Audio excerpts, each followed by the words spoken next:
Your biggest type of, your biggest industry that has this type of battery is your automobile industry. Okay, cars and planes, but most specifically your cars. Okay, cars have this type of battery as the primary electrical energy source. Of course, we know batteries. I mean, of course, we know cars that are hybrids, and of course, we know cars that have your LiPo batteries, which we'll talk about at the end. But normally, in this day and age, we still deal with SLAs.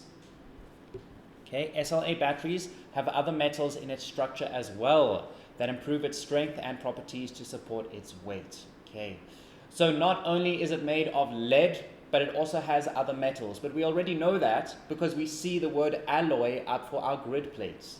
So it means it's not just made of lead, it's also made of other metals as well. Okay, things like tin, selenium, calcium, and other such metals as well. Okay. All cars you have ever been in probably had this type of battery. Unless you've been in an Elon Musk car, then it's had a different type of battery. Okay, cool.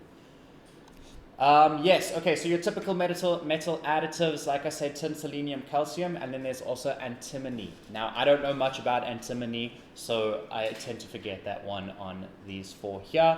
Tin and selenium in the SLA, the sealed lead acid, improves the cycling qualities of the battery.